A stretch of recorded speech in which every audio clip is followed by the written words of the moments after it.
Was I supposed to prepare something? Before I begin my epic speech, we've a game for you punters to while away the hours while my speech takes place. My little help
I have one particular memory of my sister when she was about 14 or 15 years old. Oddly, the memory is pretty clear because coincidentally, it's the only time I've ever found myself in the back of a police car actually in trouble with the Rossers. I wrote this memory out and was going to include it. However, the censor has got hold of it and decided it wasn't appropriate given we have some youngsters in the audience. To be honest, it was the best part of my speech.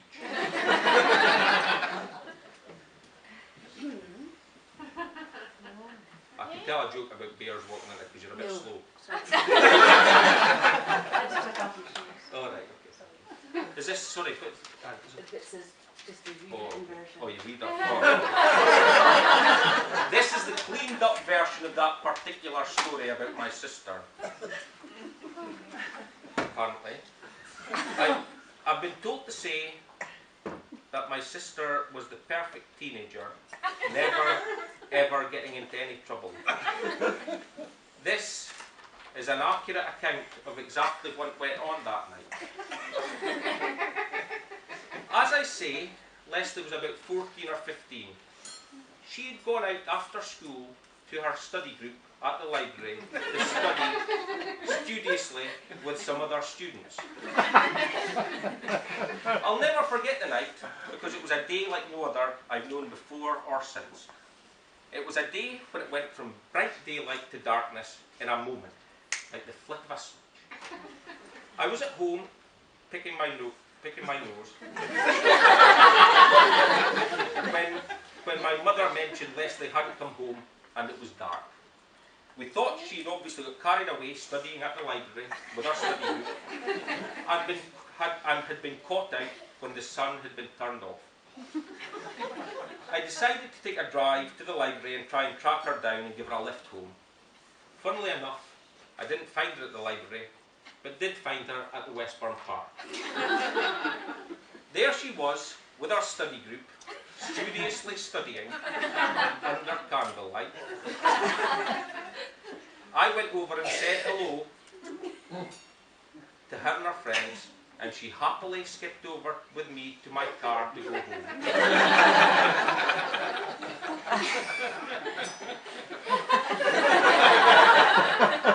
On getting into the car, she told me that she had indeed been caught out by the sun being turned off, and they had got lost leaving the library and had stumbled into the Westburn Park under candlelight. They'd got hungry and had roasted chestnuts over the candle, and they'd shared a packet of wine gums, which of course explained the smell of Regal King Size and Limbrusco.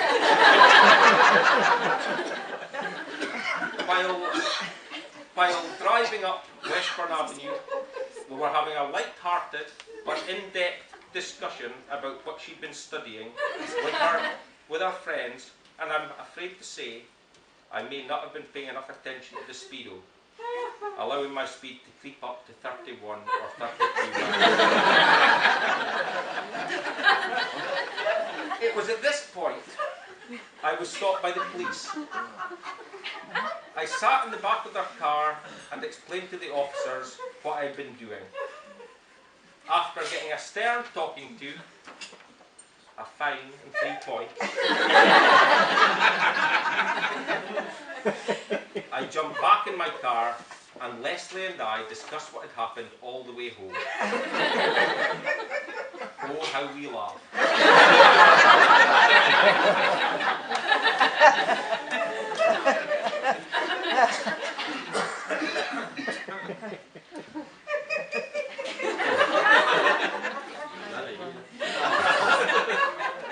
Although I would never have believed it on that night or for many, many, many days after that night, my sister Leslie has turned out to be wonderful.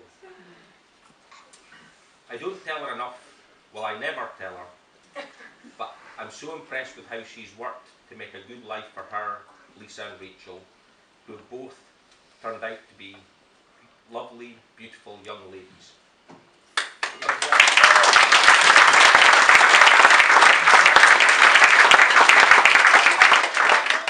Occasionally, making their favourite uncle very proud. Leslie's had some difficult times, but has always worked hard to overcome